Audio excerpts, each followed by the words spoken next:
4 versets. Il leur répondit, « Ce n'est pas à vous de connaître les temps ou les moments que le Père a fixés de sa propre autorité, mais vous recevrez une puissance, le Saint-Esprit, survenant sur vous, et vous serez mes témoins à Jérusalem, dans toute la Judée, dans la Samarie et jusqu'aux extrémités de la terre. » Après avoir dit cela, il fut élevé pendant qu'ils le regardaient, et une nuée le déroba à leurs yeux. Et comme ils avaient les regards fixés vers le ciel, pendant qu'ils s'en allaient, voici 2 hommes vêtus de blanc leur apparurent et dirent, « Hommes galiléens, pourquoi vous arrêtez-vous à regarder au ciel ?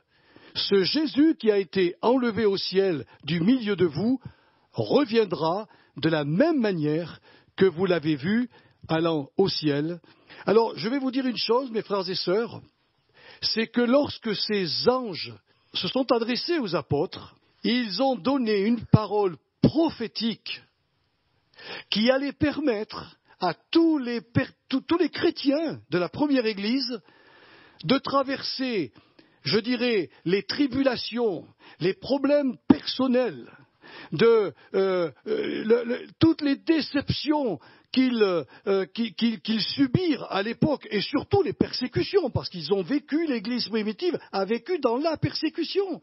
Eh bien, ces paroles, ou cette parole prophétique des anges, a été un moyen de booster la foi de tous ces chrétiens, et je dirais booster leur foi au quotidien. Ils n'ont pas dit au Seigneur pourquoi on vit encore dans les tribulations, mais ils ont dit au Seigneur, avec cette parole, cette espérance du retour de Jésus-Christ, alors nous pouvons traverser toutes les tempêtes avec toi. Et voyez-vous, ça c'est le véritable message évangélique. Si quelqu'un vous dit, viens à la foi et tu n'auras plus de problème, soyez méfiants. Parce que ce n'est pas ce que Jésus a annoncé. Il n'a jamais dit aux chrétiens, tu n'auras pas d'ennui. Il n'a jamais dit aux chrétiens, tu ne paieras pas tes impôts. Il n'a jamais dit aux chrétiens que tu aurais toujours une amitié extraordinaire avec tout le monde. Il n'a jamais dit ça. Il a dit, vous allez être dans le monde comme des brebis au milieu des loups. Ce qui veut dire que, lâchez des brebis au milieu des loups, vous allez voir ce que ça fait. Les brebis, elles vont aller dans tous les sens, affolées parce qu'il y a des loups. Eh bien, c'est un petit peu la représentation des chrétiens. Nous sommes lâchés par le Seigneur dans le monde, mais béni soit Dieu, il est notre bon berger et il veille sur chacun de nous. Alors, il ne faut pas considérer tous ces problèmes et toutes ces difficultés comme des montagnes insurmontables, mais comme des moyens pour grandir dans la connaissance de notre Sauveur. Je prie vraiment pour que le Saint-Esprit vous aide, mes sœurs et mes frères, à posséder la même espérance que les premiers chrétiens, le même enthousiasme qu'eux, face à vos problèmes quotidiens. Si vous comprenez ces 5 messages que je vous apporte, cette vision de votre héritage devrait vous booster à chaque fois que vous rencontrez un problème. Le retour de Jésus est une doctrine incontournable de la Bible.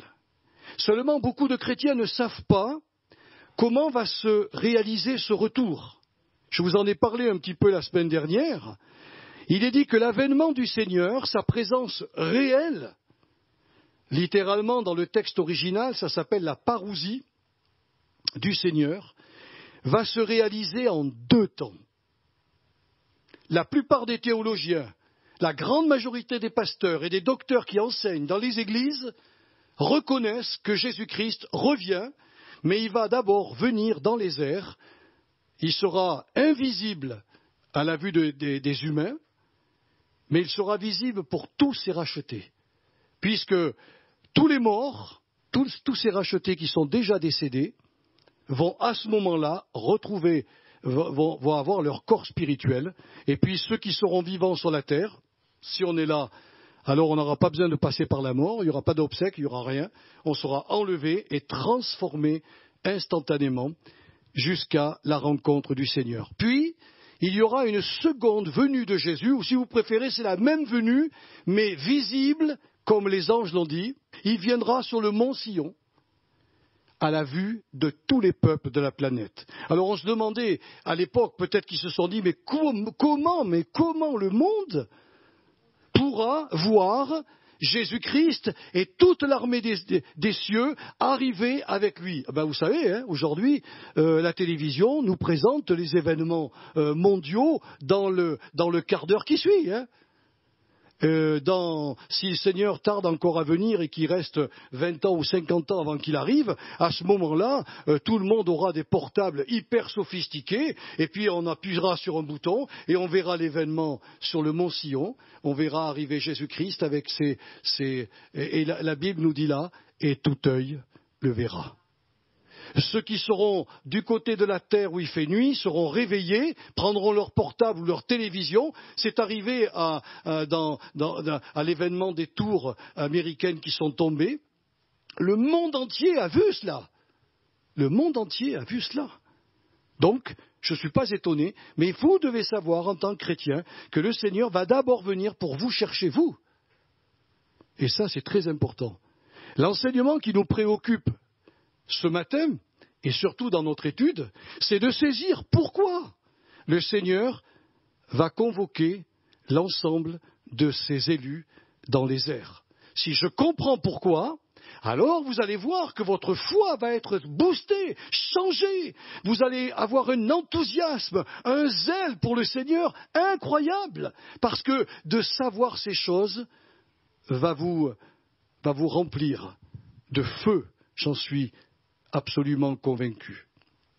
Nous sommes d'accord pour reconnaître que cette rencontre remplira évidemment tous les rachetés d'une joie ineffable. Hein? Je ne sais pas si vous vous rendez compte, c'est que enfin nous allons voir de nos yeux, de visu, celui que nous avons aimé et servi sans le voir. Ce jour-là, nous le verrons.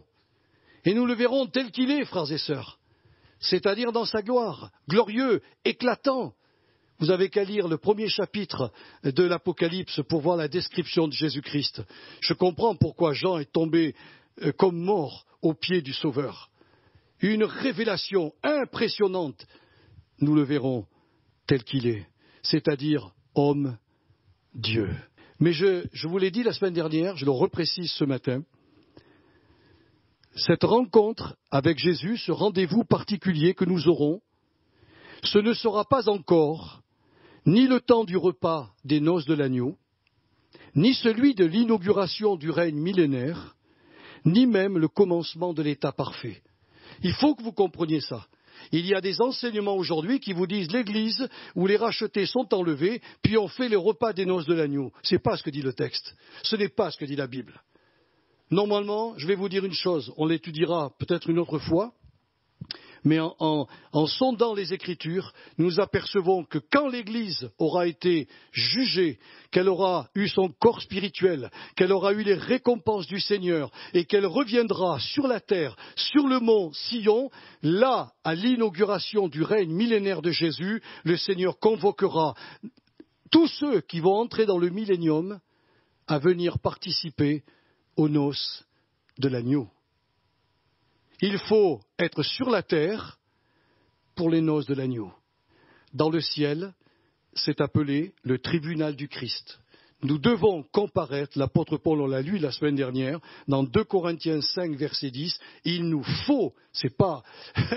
faut comparaître devant le tribunal du Christ, où tous les élus, les saints décédés comme les saints rachetés, rendront compte au Seigneur de ce qu'ils auront fait en bien ou en mal lorsqu'ils étaient sur la terre dans leur corps de chair et de sang. C'est-à-dire, ça vous concerne vous maintenant. C'est très important ce que je vous dis. À la suite de cette évaluation individuelle, et comme je l'ai précisé, juste et équitable, parce que le Seigneur ne choisira pas certains comme ça parce que ça lui fait plaisir. Non, non, non, c'est une évaluation juste et véritable de mes œuvres à moi, de tes œuvres à toi, mon frère et ma sœur. Eh bien, à la suite de cette évaluation, chacun recevra le vêtement qui lui correspond. C'est-à-dire, on sera dans un corps spirituel glorifié, mais sur ce corps viendra un vêtement qui nous rendra, qui montrera nos responsabilités et notre place auprès de Jésus-Christ. Les premiers auront une robe blanche, résultat de leur position de sainteté acquise par la foi au moment de leur salut, ça c'est irrévocable. Tous ceux qui croient vraiment au Sauveur, tous ceux qui ont dit au Seigneur, je t'accepte comme Sauveur, qui ont accepté le baptême d'eau, qui ont été baptisés du Saint-Esprit, sont justes et saints de position. Et ils seront dans le ciel reconnus comme tels, sans avoir fait une seule œuvre, sinon croire. Tandis que les autres rachetés du Seigneur, seront revêtus, en fonction de cette juste évaluation, d'une robe de fin lin éclatante et pure, résultat de toutes leurs œuvres terrestres, de tout ce qu'ils auront fait pour le Seigneur quand ils étaient dans leur corps de chair et de sang. Alors on a vu la semaine dernière déjà deux œuvres justes des saints. Je ne m'étendrai pas là-dessus, mais vous pouvez prendre le CD. La première, c'est le maintien de la parole donnée au moment du baptême d'eau. Et ça, je voudrais vous dire une chose, frères et sœurs, que ça soit clair. La Bible nous dit, c'est l'apôtre Pierre qui le dira, ce sont des vœux que nous avons prononcés à ce moment-là, et ces vœux sont considérés devant le Seigneur comme l'engagement d'une bonne conscience envers Dieu. Ici, moi je le demande toujours, je ne sais pas comment font les autres pasteurs, mais je demande toujours à celui qui s'est baptisé, est-ce que tu veux maintenant suivre le Seigneur d'après sa parole sainte, et est-ce que tu veux le suivre dans l'Église dont tu deviens maintenant un membre? Si la réponse est oui, il fait un vœu devant Dieu, il fait un vœu devant sa famille, il fait un vœu devant les chrétiens, il fait un vœu devant les anges. Ce sont leurs vœux. C'est l'engagement d'une bonne conscience envers Dieu. Si vous reniez votre parole ici, c'est votre problème. C'est pas le problème du pasteur, hein. C'est votre problème. Et la deuxième œuvre juste des saints que nous avons vue, c'est la persévérance. Et nous avons vu Actes 2, 42, où il est dit, ils persévérèrent dans l'attachement au Seigneur Jésus, puisque ce mot persévérer a trois sens bien précis, l'attachement au Seigneur Jésus, la fidélité dans le lieu dans lequel notre futur époux nous parle et se manifeste, et vous savez quel est ce lieu ou ces lieux, ce sont les églises locales. Mes frères et sœurs, ne croyez pas que le Seigneur va vous parler en dehors des églises. Ceux qui le pensent vraiment se trompent. Le Seigneur a dit, je serai parmi mon peuple. Dans le temple, d'ailleurs les premiers chrétiens se réunissaient où? Dans le temple. Ils furent assidus à l'enseignement des apôtres. Ils furent assidus aux diverses grâces divines comme la communion fraternelle, la fraction du pain, les prières communautaires et la générosité financière. Mais la Bible nous dit qu'ils étaient tous les jours. Où? Au temple. Et de temps en temps, parce qu'ils étaient trop nombreux, ils avaient divisé l'église dans des maisons. Ils n'avaient aucun local à l'époque, ils ne pouvaient pas, ça n'existait pas. C'est arrivé au IVe siècle, ça, qu'on commence à prendre des bâtiments. Mais l'église était divisée. Il faut bien vous dire que l'église de Jérusalem, quand Titus est arrivé, elle comptait entre 100 et 200 000 âmes. Ce n'était pas une petite communauté, c'était vaste. Donc il y avait suffisamment de responsables pour entourer tous ces chrétiens. Mais c'était l'église avec un grand E, qui était divisé en petites sections, parce qu'ils ne pouvaient pas faire autrement, mais au démarrage, ils étaient présents dans le parvis du temple, et les apôtres les enseignaient. Extraordinaire. Voilà. Ça, c'est les deux premiers points qu'on a vus ensemble.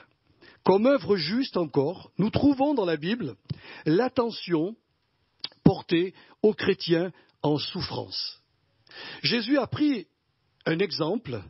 Dans Matthieu 25, versets 31 à 46, il parlera qu'à la fin des temps, devant le grand trône, les nations vont se présenter.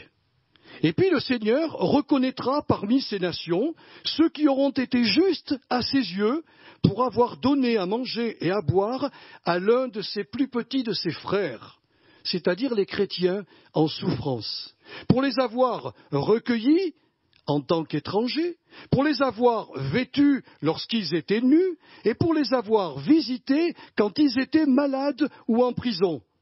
Le Seigneur récompensera de la même manière tous les chrétiens qui, dans les églises locales, auront eu cette même attention pleine d'affection envers leurs frères et sœurs vulnérables, sachant que tout ce qu'ils auront fait pour eux, ils l'auront fait en réalité au Seigneur Jésus-Christ lui-même. Je ne peux que vous encourager. Vous savez, c'est ce que j'ai fait là, j'ai fait une recherche dans l'Écriture. C'est avoir l'attention les uns pour les autres, c'est extraordinaire. Pourquoi? Parce qu'à partir du moment où vous rentrez dans l'Église, vous avez une nouvelle famille. Vous avez une famille terrestre qui est merveilleuse, et je vous encourage à jouir de cette famille terrestre, mais vous avez une famille céleste. Et cette famille céleste, nous devons l'aimer, nous devons la chérir, nous devons en prendre soin. Et parmi ces membres de cette famille, certains vont se retrouver malades, certains vont se retrouver dénudés à cause d'une circonstance de la vie. Prenons par exemple les pays où il y a des tremblements de terre, ça touche aussi bien les chrétiens que les païens. Eh bien, voyez, tout cela. Et puis, il y en a certains qui vont se retrouver en prison à cause de leur foi. Et il y en a certains qui vont manquer de la nourriture et de la boisson parce qu'ils vivent dans des pays totalitaires et on leur fait beaucoup de mal. Eh bien, ceux qui parmi les églises auront pris soin de ces chrétiens fragiles, en souffrance, auront fait une œuvre, pas simplement à ces chrétiens, mais à Jésus-Christ lui-même. Ce n'est pas étonnant que devant son tribunal, le Seigneur nous récompense. Donc, si vous voulez vraiment obtenir une récompense, eh bien, allez-y, jetez-vous à l'eau et faites cela, comme le Seigneur nous le montre dans sa parole. Il y a encore une œuvre juste que j'ai trouvée dans l'Écriture, c'est la bonne gestion par rapport à nos biens matériels et financiers. Alors ça, c'est très important. Je vais m'arrêter peut-être 5 minutes parce que beaucoup de chrétiens ne connaissent pas cela. Ils donnent dans l'offrande du Seigneur, ils sont généreux. Mais pour devenir un bon gestionnaire en tant que chrétien, nous devons bien saisir ce qu'implique l'alliance que nous avons contractée avec le Seigneur. En effet, au moment où nous avons cru en l'œuvre expiatoire de Jésus, un échange réciproque s'est produit entre notre Sauveur et nous, chacun partageant les biens de l'autre. C'est ça le but de l'alliance. Je vous donnerai un jour un enseignement sur l'alliance par le sang. Quand Dieu s'est engagé, par exemple, pour Abraham, il lui a demandé de couper des animaux, de les mettre sur le côté. Donc il y avait au milieu l'allée centrale qui était bien remplie de sang. Le Seigneur a dit, moi je vais passer au milieu. Et normalement, Abraham devait aussi passer au milieu. Ce qui veut dire qu'il y avait un échange de vie. Dieu s'engageait à donner tout ce qu'il a en signe de l'alliance. Et de l'autre côté, Abraham s'engageait à donner à Dieu tout ce qui lui appartenait en signe de l'alliance qu'il avait contractée avec Dieu. Et c'est là que vous comprenez pourquoi Abraham n'a pas hésité une seconde quand Dieu lui a dit « Offre-moi ton fils, celui que tu aimes et que tu chéris, offre-le-moi en sacrifice sur le mont Morija. » Dieu voulait savoir si Abraham allait maintenir l'alliance qu'il avait établie avec lui. Pourquoi je vous dis ça? Parce que 2000 ans plus tard, Dieu a effectivement donné son fils. Il a arrêté la main d'Abraham pour lui dire non, non, je voulais voir ta foi, savoir si tu étais dans l'alliance avec moi et si tu étais capable de faire ça. Mais 2000 ans plus tard, c'est Dieu qui a donné son fils parce qu'il avait fait alliance avec les hommes par le sang. Donc si vous comprenez que lorsque vous avez cru en Jésus-Christ, vous êtes rentré dans l'alliance du sang avec Dieu, c'est-à-dire l'alliance de la vie qui a été donnée, Jésus donne tout pour vous, tout pour vous. Et il y a ce verset extraordinaire que Paul a écrit, « Si donc celui qui a livré son Fils pour nous, comment ne nous donnera-t-il pas aussi toutes choses avec lui ?» S'il a livré Jésus, il va tout nous donner. As-tu besoin de finances? As-tu besoin de guérison? As-tu besoin de salut? As-tu besoin d'être boosté chaque jour? Quoi que tu aies besoin, si tu comprends l'alliance que tu as faite avec lui, dans les eaux du baptême, Dieu t'offre tout, mais en retour, il demande tout. On appelle cela dans la Bible la communion, c'est-à-dire la koinonia, qui est le fait de participer avec quelqu'un à ce que nous avons en commun. Jésus a en commun tout ce qui m'appartient. Je vais vous dire une chose que je ne le dis pas souvent, mais je suis très heureux d'avoir une maison, mais je ne suis pas propriétaire de ma maison. C'est Jésus-Christ. Parce que quand j'ai fait alliance avec lui, je lui ai donné ma maison, je lui ai donné mon épouse, je lui ai donné mes enfants, je lui ai donné mon compte en banque, je lui ai donné mon travail, je lui ai tout donné. Et quand le Seigneur me demande de faire quelque chose, au niveau des finances, entre autres, eh bien je ne discute pas avec le Seigneur. Quand il me parle d'aider un frère ou une sœur, je ne discute pas. Je ne dis pas, oui, mais si je fais ça, j'aurai pas ça pour... Je ne discute pas. J'ai une alliance avec lui, alors je donne. C'est pour cela que dans le Nouveau Testament, on ne trouve nulle part l'enseignement de la dîme. Vous savez pourquoi? Parce que le mot dîme en grec signifie à la fois le 10e de tous nos revenus, mais aussi l'ensemble de nos revenus. Ça peut paraître surprenant ce que je vous dis, mais tout dépend dans quel contexte on se place. Si je suis encore dans l'Ancien Testament, alors je dois fidèlement donner au Seigneur le 10e de tous mes revenus. Si je vis dans la grâce, je dois demander au Seigneur qu'il m'inspire et qu'il me dise ce que je dois faire, dans mon Église et aussi ailleurs de mon Église. Alors vous voyez, la foi en notre Sauveur nous permet de participer à tout ce qui lui appartient et en retour, nous mettons à sa disposition tout ce qui nous appartient, nos avoirs, qu'ils soient matériels ou financiers, comme Jésus nous l'a enseigné dans la parabole de l'économe infidèle, Luc chapitre 16. Vous lirez cette parabole, c'est incroyable.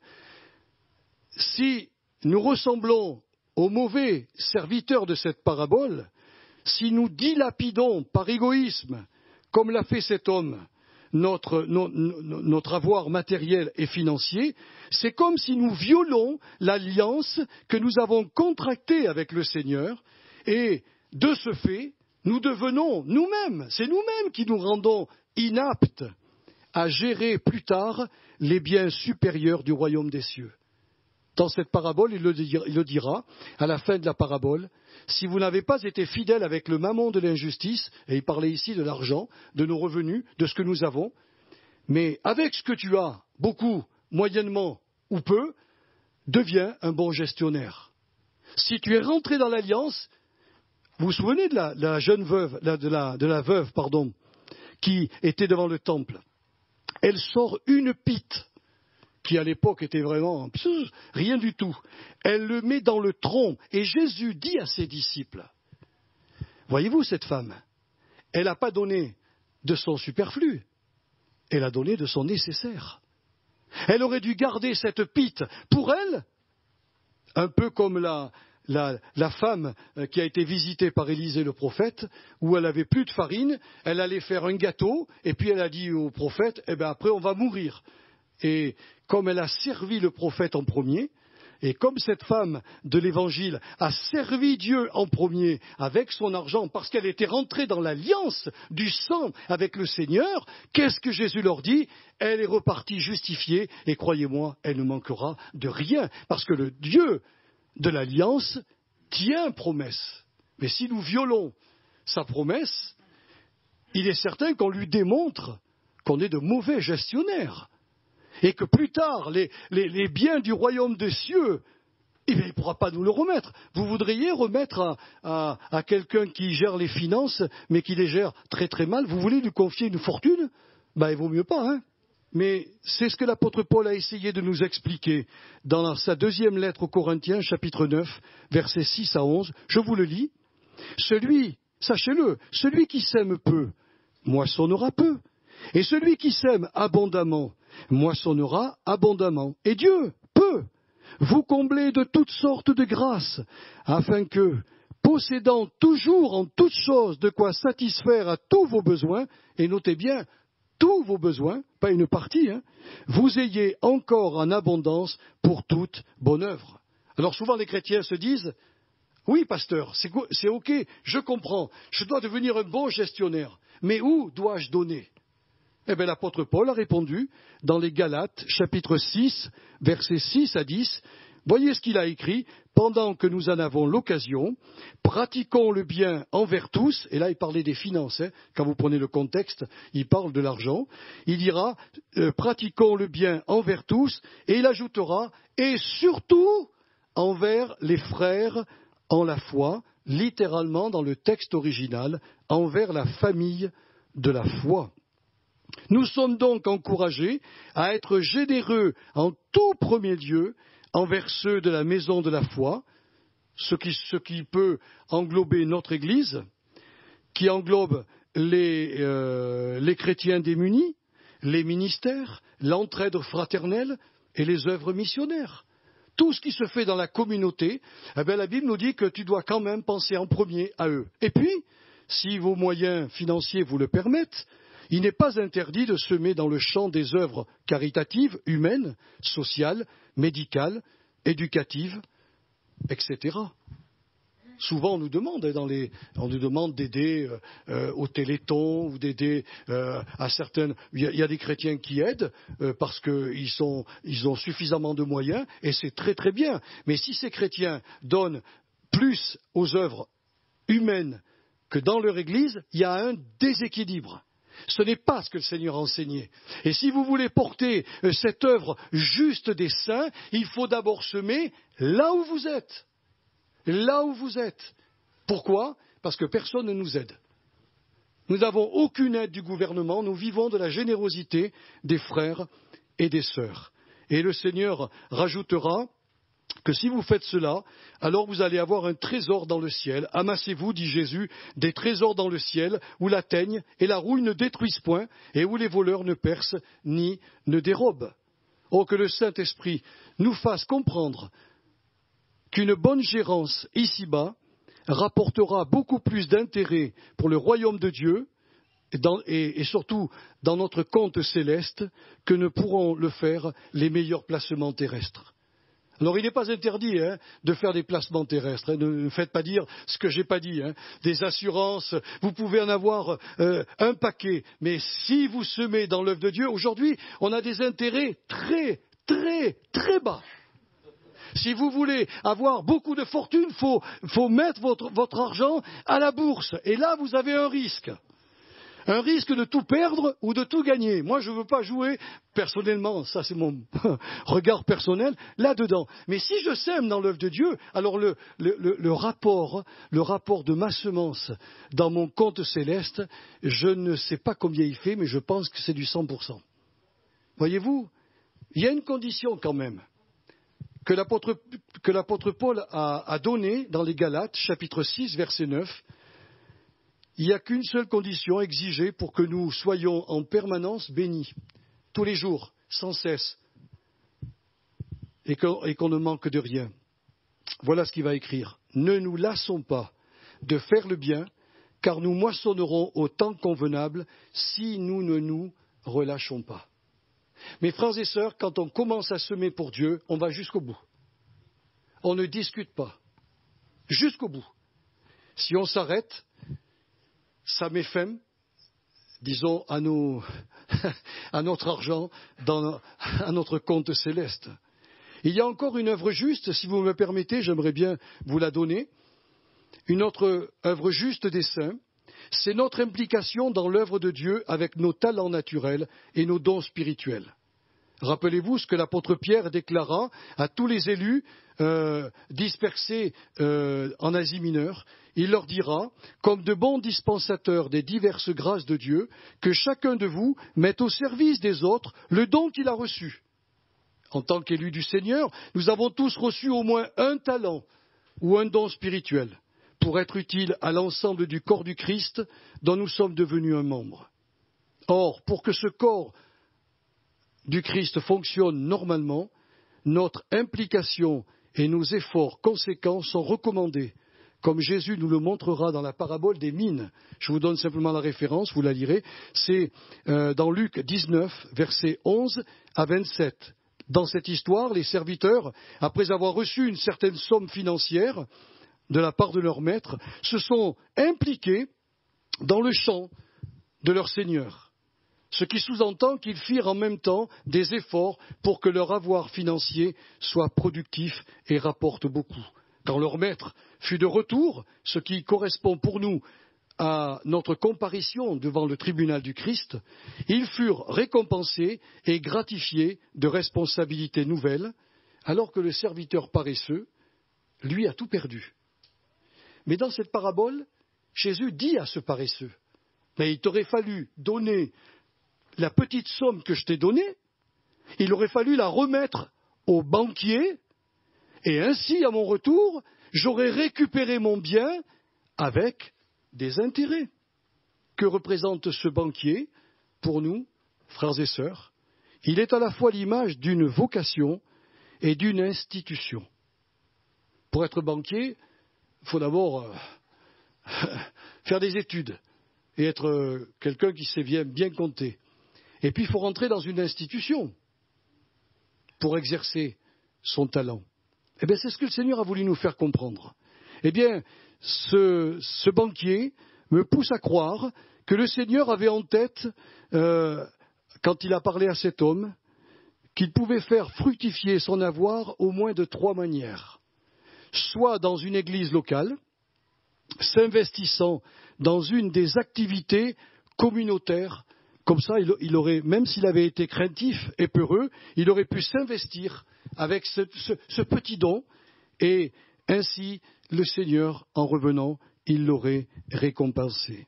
Il y a un homme dans la Bible qui a reçu des paroles du Seigneur à 40 ans. Cet homme s'appelle Caleb. Je ne sais pas si vous connaissez Caleb. Caleb a été avec Josué les 2 témoins positifs devant le peuple en disant « Dieu nous donne ce pays, entrons dans ce pays et allons conquérir tout le pays ». Puis vous savez que les 10 espions ont démoralisé le peuple et que, à la suite de ça, Dieu a décidé de faire tourner le peuple pendant 40 ans dans le désert, c'est-à-dire jusqu'à l'extinction de la première génération. Donc Josué et Caleb, qui avaient pourtant été positifs, ont dû subir les 40 ans, malheureusement, d'attente.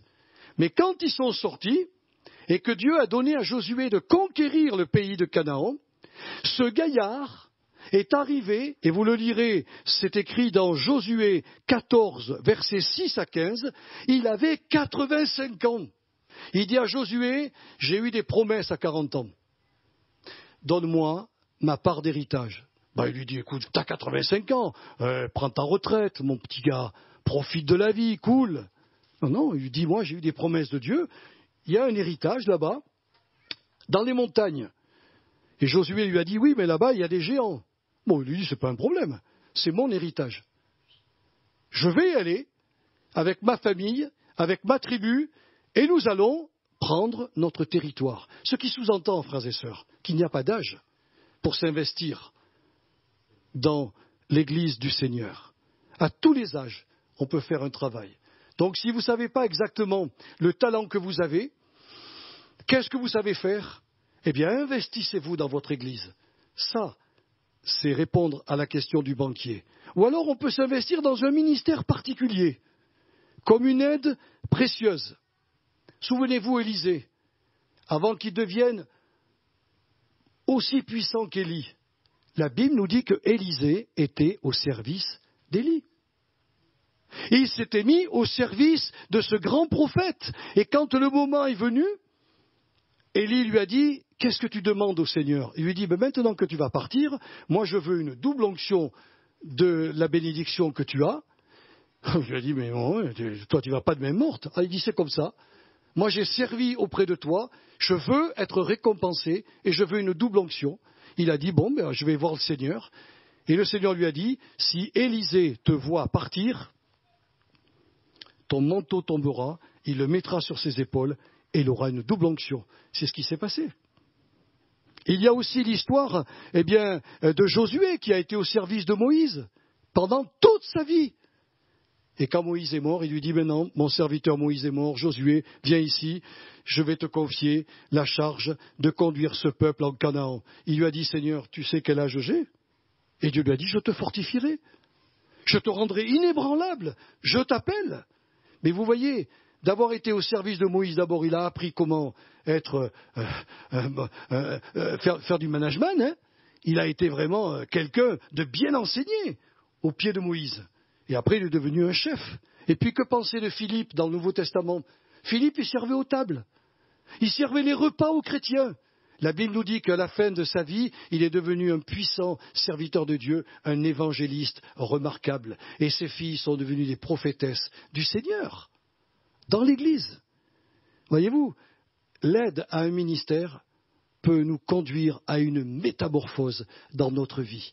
Ou alors, en dernier point, le banquier peut représenter une organisation chrétienne, quelle qu'elle soit, où le chrétien va s'investir dans un secteur particulier en fonction de ses capacités, évitant ainsi, lors de sa comparution devant le tribunal du Christ, d'être confus et tout honteux. Voyez-vous, ça, ce sont quelques œuvres. Il m'en reste encore 2 à vous parler, on le fera la prochaine fois. Mais c'est très important que vous sachiez ça. Parce que la robe blanche de fin lin éclatante, non, on aura sur notre corps quelque chose qui brillera en fonction de nos œuvres. De dire, Seigneur, c'est quoi les œuvres justes des saints? Je vous en ai déjà donné une petite palette. Je pense que ce sont les plus importantes de la Bible. Si vous le faites, vous n'aurez pas simplement la robe blanche, mais vous aurez la robe éclatante et pure. Et quand vous comparaîtrez avec Jésus-Christ sur le mont Sion, le monde entier verra votre éclat.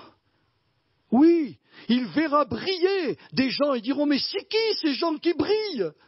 Et le Seigneur dira, ce sont mes bien-aimés qui sur la terre ont mis en œuvre leurs œuvres justes que mon Père leur avait préparées. Oh, ils ont souffert, oh, ils ont fait des efforts, oh, des fois ils n'étaient pas bien, mais ils ont continué, parce qu'ils avaient fait des vœux à leur baptême. Ils avaient signé de leur vie dans l'alliance.